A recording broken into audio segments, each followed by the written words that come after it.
Alright, hey everyone, welcome to Age of Empires 2 HD Edition, the Rise of Rajas expansion. Ooh, that's quite a tongue twister. But yes, we are here. It's a first impressions video. This is a recorded game I did right after I downloaded the DLC, just to test things out. I wasn't sure how much they had improved the AI, so I actually just played against moderate computers on the new map, Mangrove Jungle. And yeah, so I guess before we get started, I'll give a nice little rundown of the civilizations. If you don't want to see this, you can click the timestamp on the screen right now, and that will take you to the actual gameplay and recorded game.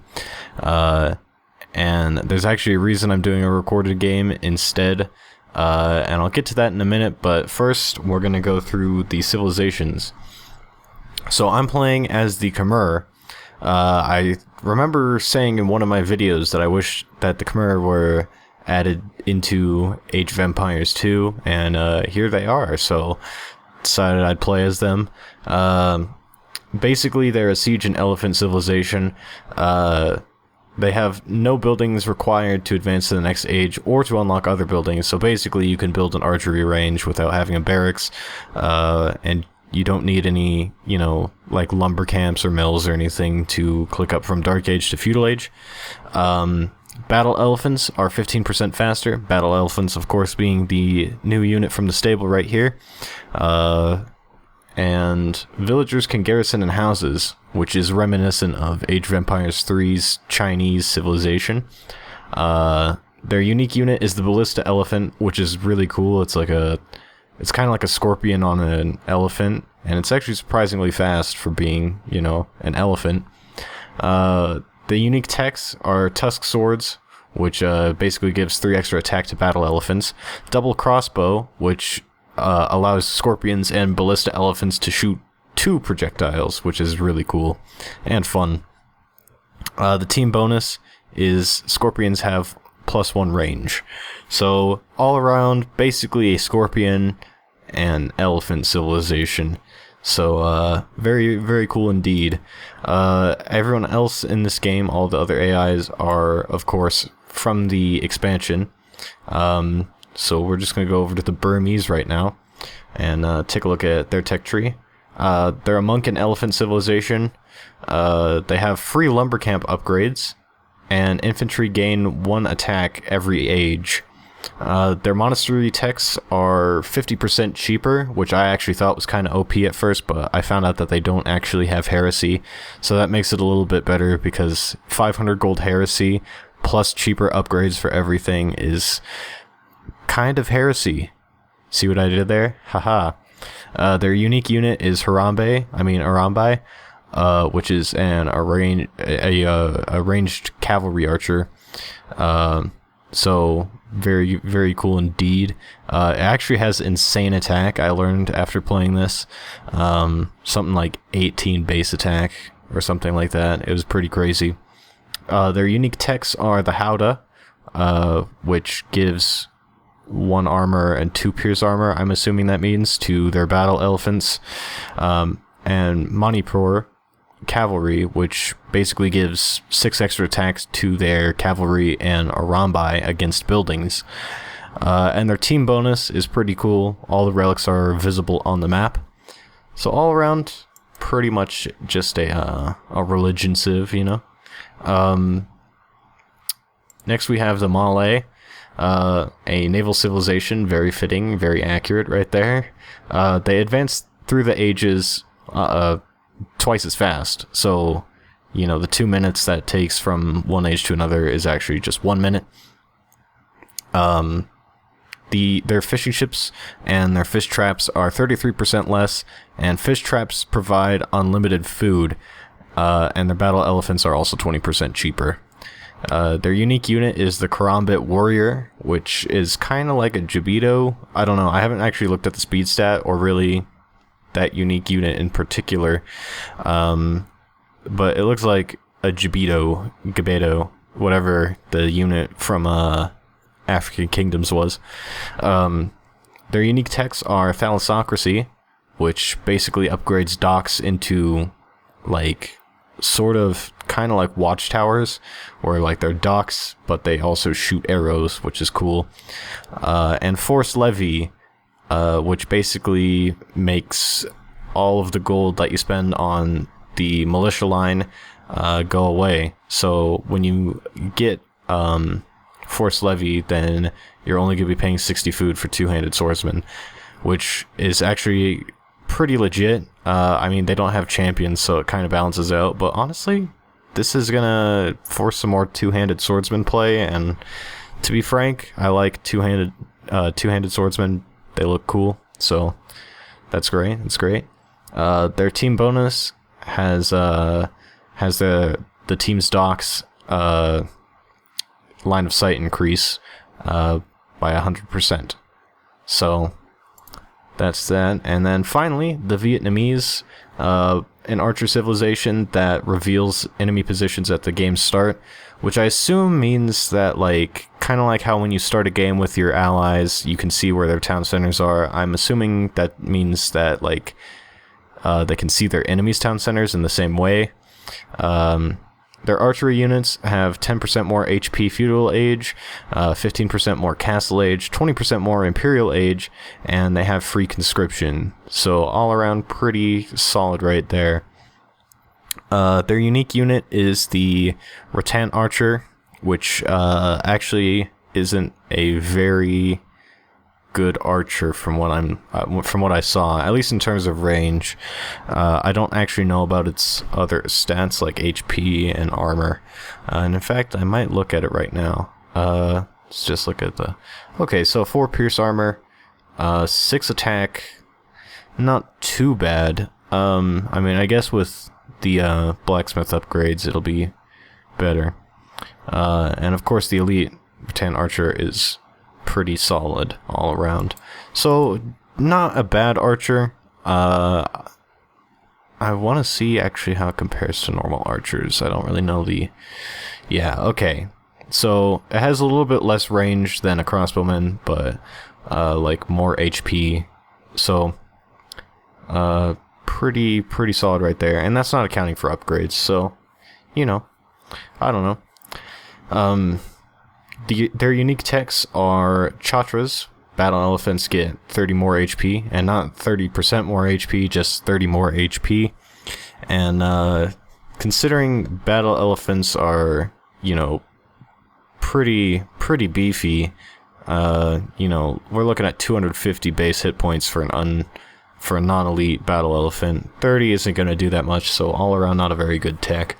And paper money, which tributes 500 gold to each ally. I don't know if it just like tributes them at the start of the game and gives them free gold, or if they get like 500 free gold every time you tribute them.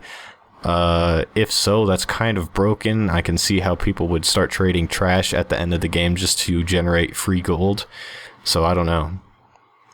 The team bonus, they have access to Imperial Skirmishers, which is basically just a normal skirmisher, but of course with an elevated base stat total sort of thing. So 35 to, well, it's still 35 hit points, but their armor is, of course, changed by 1, and so is their attack. So, all around pretty solid. And that pretty much does it for all of the civilizations. So I'm going to turn Fog of War off here, and we're going to unpause and just kind of watch the game.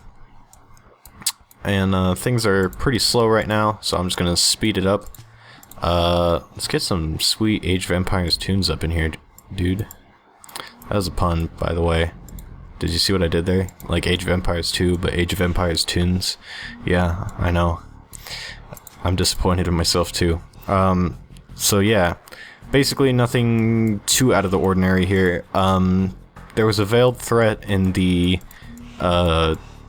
changelog that said they improved the AI, and I was kind of scared coming back to this game after the patch to see what the difficulty of the AI really was. So I just played with moderate computers, and in hindsight, I probably could have gone against hard computers, but I'm glad I didn't, because I could explore more with like army composition and stuff with the new civilizations, and kind of just mess around with the new units.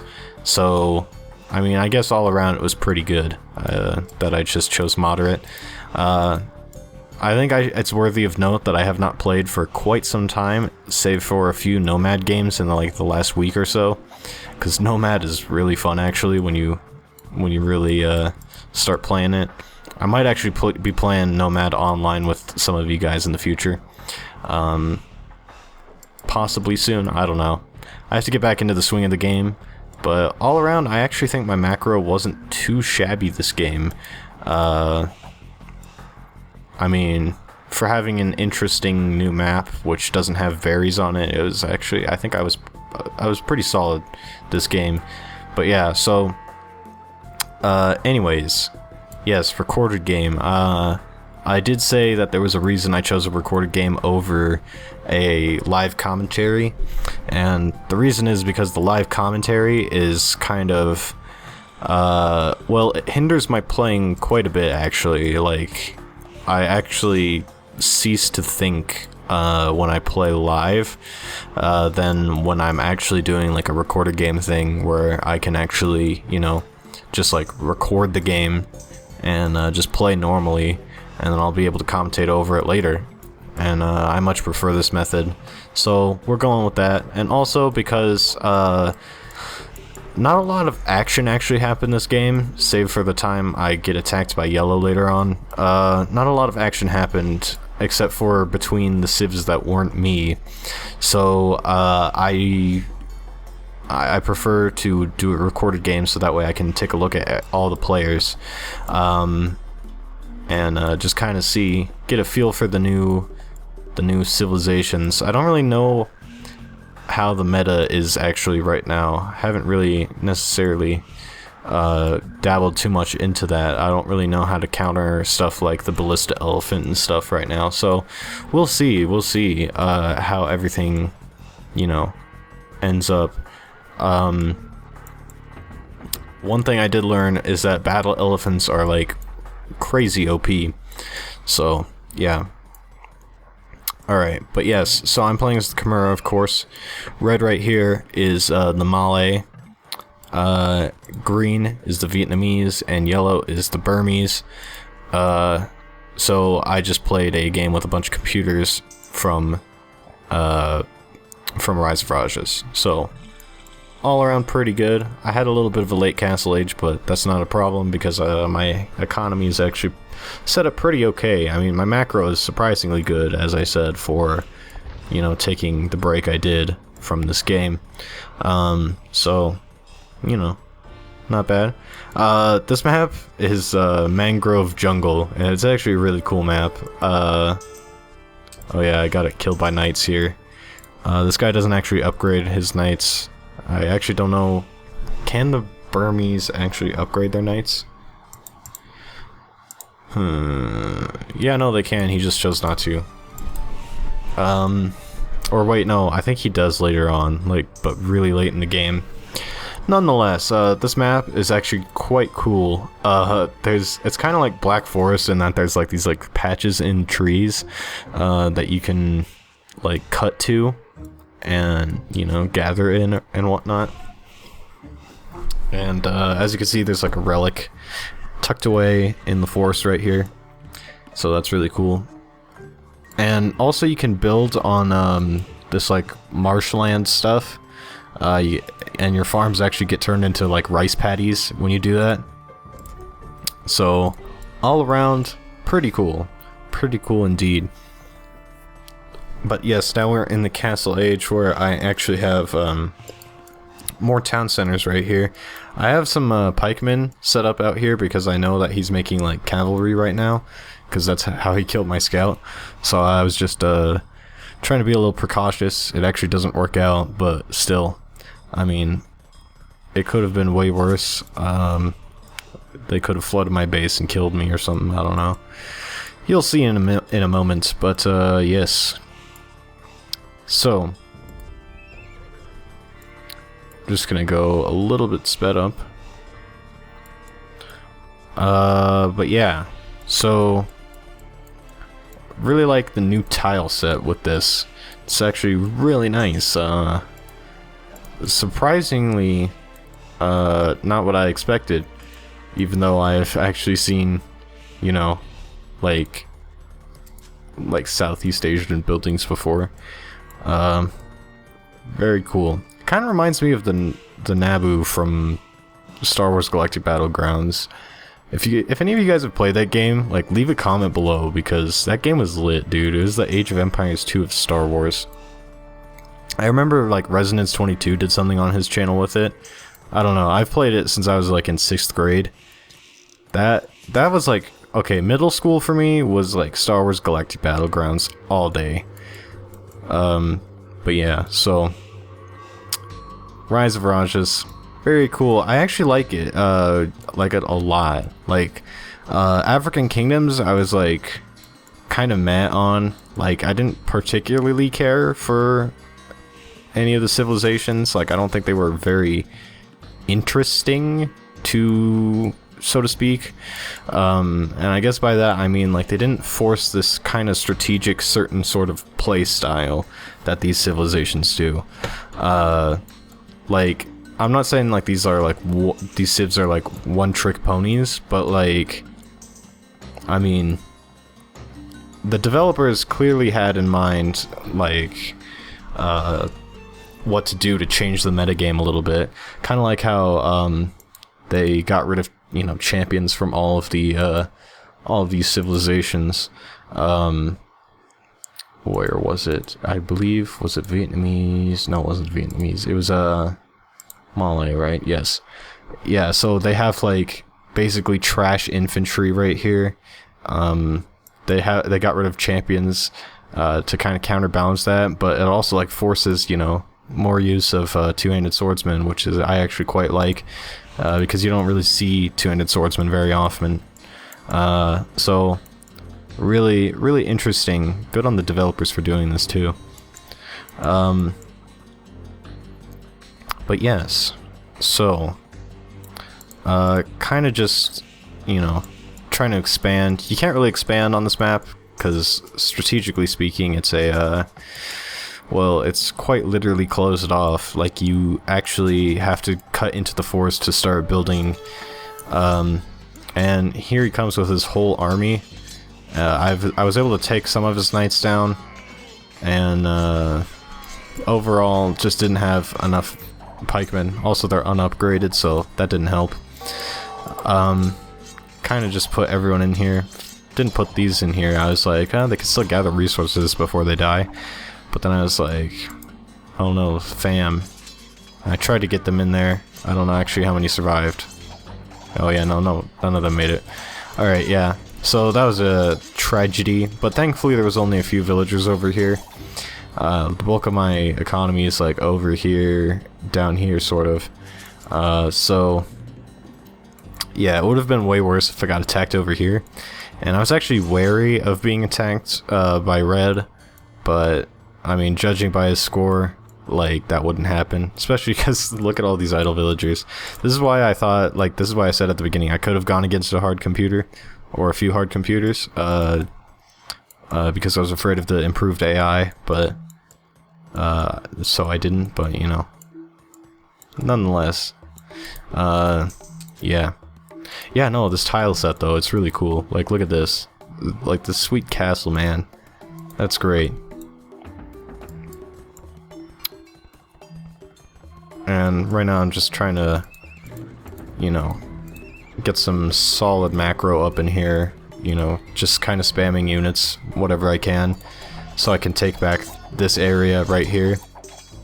I don't actually know if he destroys that house, but, you know, even if he does, I don't really care. Yeah, so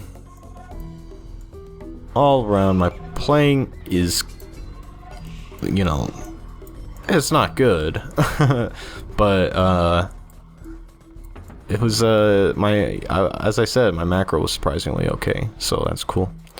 I'm actually gonna speed this up a little bit because right now I'm just making trash, which, you know, trash is trash, man. Everyone knows what trash is. No one wants to experience trash again in Age of Empires 2. So this is kind of just like a little defense army I'm creating.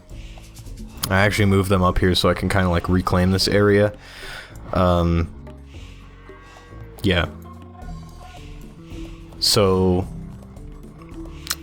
basically, these new maps are actually really good. Actually, that was one of the things I liked about African Kingdoms, was the new maps. They like force like really strategic and forward-thinking play, rather than like the average, you know, Age of Empires 2 Conquerors map, where it's kind of just like the same build order. Sometimes you'll fast castle, sometimes you'll just go to feudal age and rush or something. But this, for stuff like this, is cool because like it forces you to kind of either work within your own base to defend yourself, or like play completely offensively, because you can't build on this stuff right here. I mean, you can build on like the like marshland, but you can't build on like the this marshland right here. And if you could, I'd be building farms out here and walls, so you can't actually defend. Like, you're not closed off from your enemies. There's actually like just a straight shot into your base. So all around, pretty cool. Like the you know, the development team always makes good maps, so that's great. It's great on that. Yeah, as you can see, yellow's just kind of making an army right here, and I can't really fight that with my current army, but that's why I'm building the castle right here, so that way I can just kind of, you know, get a little bit of defensive action up in here. Yellow is really the only player that scares me because his score is only 2,000 less than mine, which, relatively speaking, is not a lot. I mean, in the grand scheme of actual games on like multiplayer, then yes, this kid would be absolutely getting destroyed right now, but like still, I mean, knowing how the AI works, like, as you can tell, most of their score is just their army. So I'm just trying to kind of get a little bit of defense up in here. And I have a castle, so now I can actually successfully gather resources from here. So all around, not too bad, not too bad. I think I might have mentioned, unless for some reason I'm just forgetting it, I played a few Nomad games in the last couple of weeks. And I've been playing like 500 pop games because, you know, it's fun to have like 250 villagers and then just like this huge army of like 250 dudes. It's just like really cool to have like this like macro capability. So I don't know. But anyways, yeah, so I wasn't really used to playing 300, which is what I'm doing here. So all around, you know, I was hoping that I could just kind of like spam units if yellow did attack me, but in hindsight that wouldn't have worked because of the 300 pop. Like, look at this, I could only make like 40 more units, and that's after I built houses too. I do get housed in a few moments, actually, I believe. I don't know. But yeah, no, I would have, you know, I would have totally just spammed units at him. But he did offer to ally me, so I took him up on that offer, and yeah, now he's getting attacked by green. And green, all of green's score was pretty much military, because look at this, he only has like, what is this, like 20 villagers right there, maybe like another like 30 right here or something. Yeah, he only has like 50 villagers, so like his entire score is basically just military, and it's actually, you know, pretty solid military at that. Not a lot of good, you know, unit mixes, but like he's got some pretty solid crossbow spam right here. So I just moved my trash up to help out yellow, because, you know, he's my ally, and he got pushed below green in this attack. So, you know, anyways, all the units I've been garrisoning in here, I just sent out and created my grand army, including battle elephants, because I wanted to see what they do. And look at that, their attack is like actually insane, dude. Like 23 attack, come on, son. Plus their armor, plus their hit points. Like, these are like basically gods on elephants, you know? So, yeah. And I was actually kind of underestimating them. Like, I thought they'd be like less powerful than they actually were, especially since they're like elephants. And if they get up in the fray, you know, pikemen or halberdiers can just take them down in a few moments. But look at this. Like, this is absolute destruction. Like, I'm actually like mowing down his army. Like, look at that, dude. Look at the carnage, man. I didn't do all of that, of course, but you know. And of course I have some halberdiers to be meat shields. And here we got the ballista elephant, which is very cool. Like, look at that. It's like a super scorpion. Like, look at that. The HP is 310. It's got pretty solid armor with upgrades, 5 range, and basically just acts like a scorpion does. So it's like a scorpion, but it's just like a lot harder to kill. And I thought that was actually really cool. And it's actually super useful. Like, they don't actually die very easily because, of course, they're ranged. And, yeah.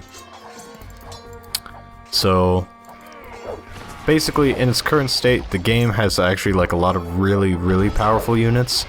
And I'm actually not sure if there's going to be, like, balance changes in the future to sort of counteract that, because, to be quite frank, like, a lot of this stuff is kind of OP.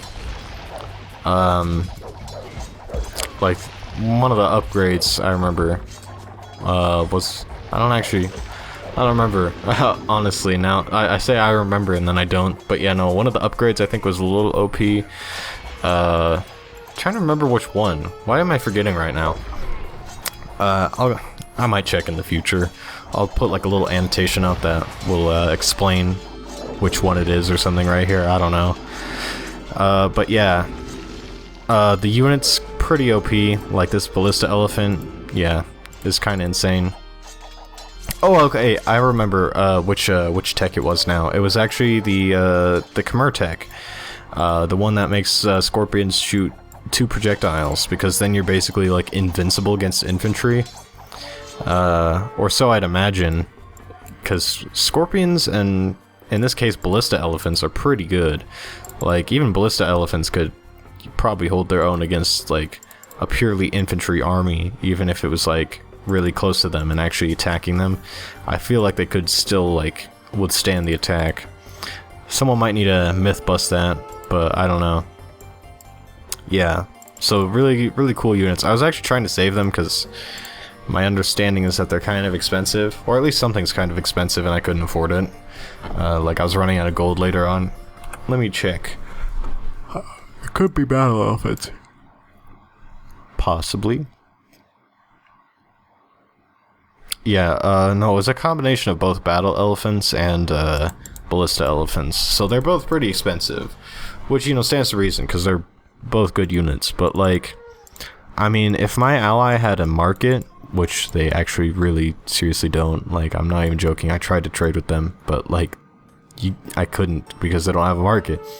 Yeah, if you had, like, a really good trade line or something like that, like, I mean, you could still, like, pretty consistently make ballista elephants.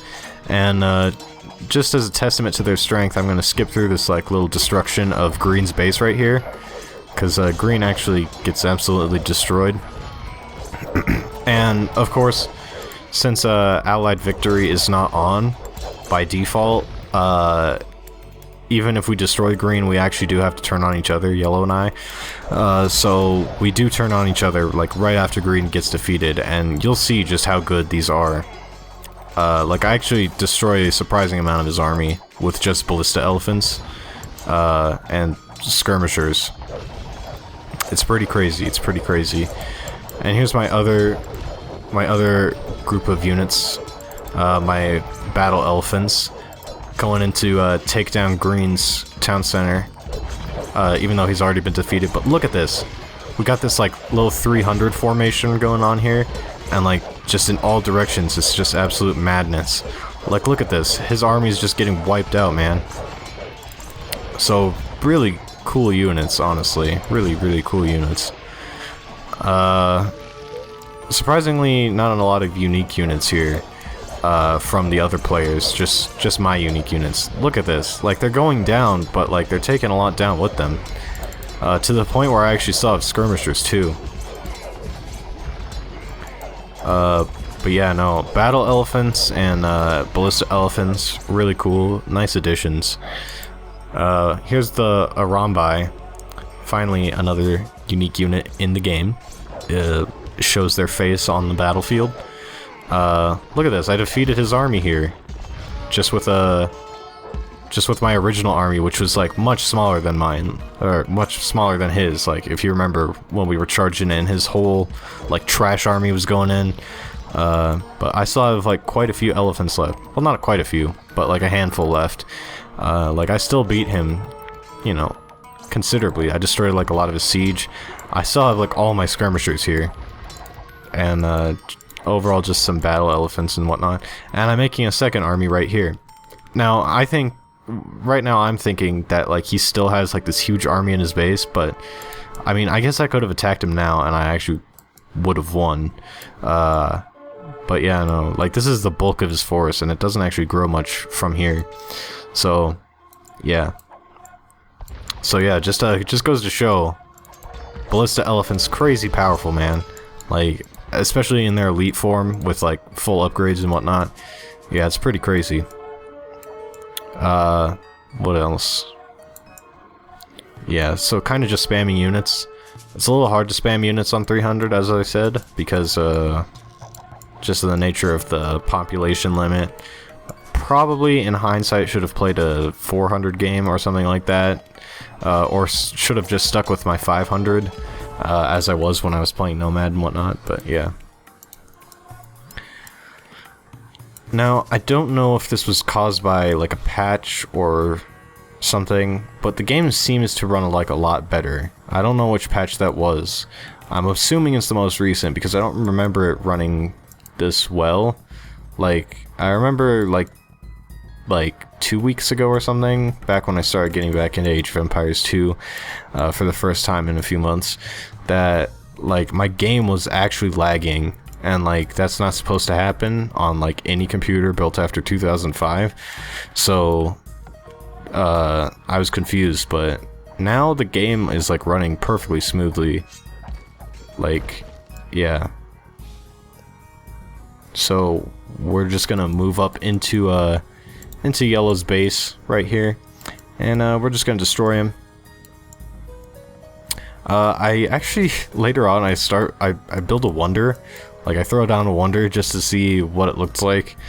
I mean, I knew I couldn't complete it really, but I wanted to see what the, like, you know, sort of tile set thing looked like for it, and it's Angkor Wat, I'm pretty sure, which is pretty cool.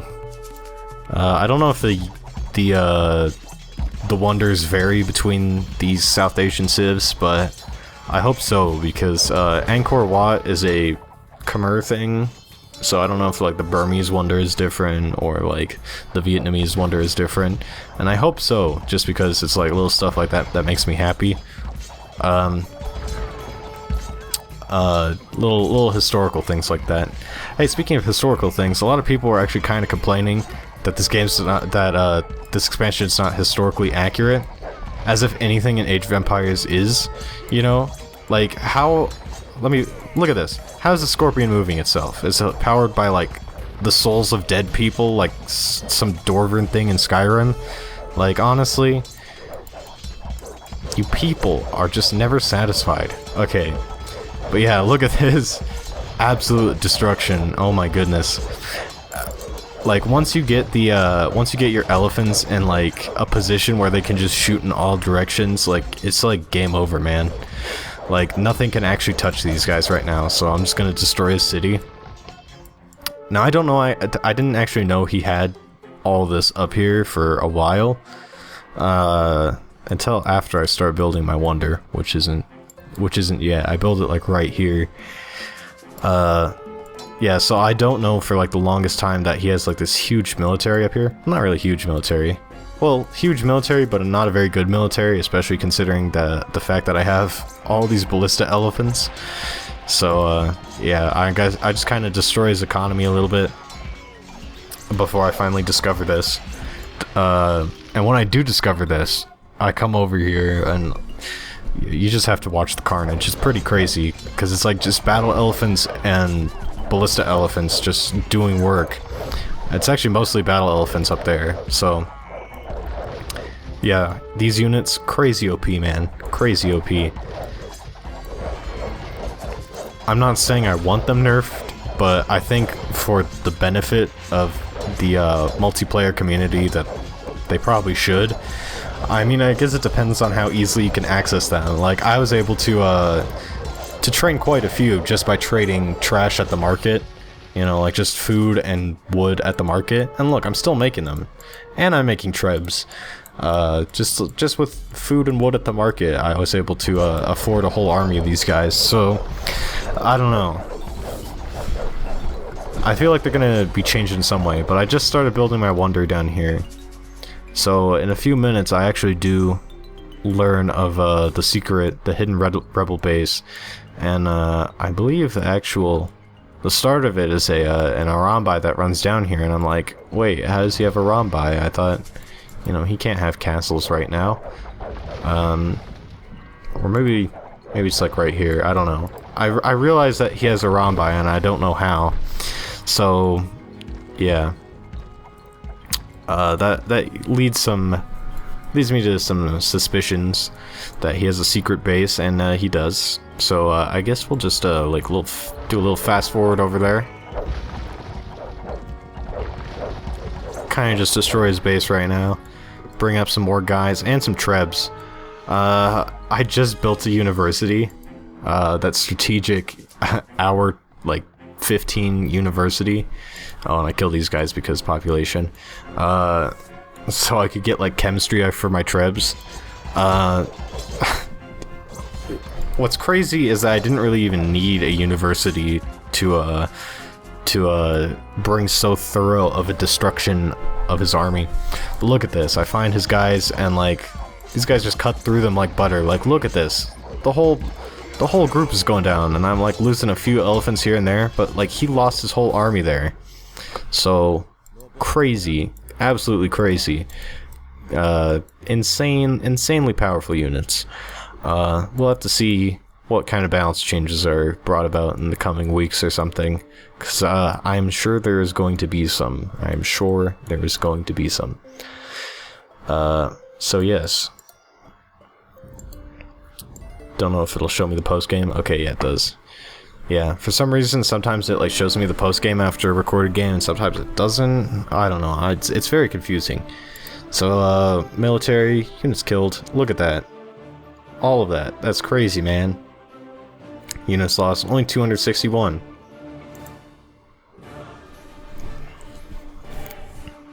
You know, 22,000 gold. That's a lot, but like, what was I gonna say? It's like a lot, but it's, you know, still not quite enough to get an army of battle elephants and ballista elephants. Had to start trading trash for that, but still, dude, it's crazy. Plus, when you have like 73,000 wood and 67,000 food, like, you know, it's basically just infinite gold output at that point. So, I don't know. I feel like these units might have to be made more, like, either expensive. I mean, they are already pretty expensive, but they're like on a level comparable to war elephants, and the thing is, they're like not even a unique unit like battle elephants are. So, I'm not too sure what will happen. Basically just your average stuff right here. My late Castle Age and my strategic 42-minute Imperial. Oh man, that's crazy. Yeah. Villager high, 137. Probably should have gone more into it. But yeah. Nonetheless, it was a solid game.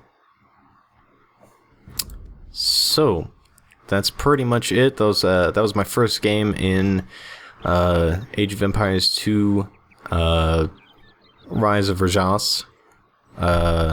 So all in all, quite like this expansion. I like it more than African Kingdoms, that's for sure. I feel it brings about, like, you know, interesting strategic choices. For example, like the Malay, you know, bringing out like two-handed swordsmen, but also like focusing on fish traps, which never get used. All in all, pretty cool stuff. So thank you all for watching. Rate, comment, subscribe, and I will see you guys all later. See ya.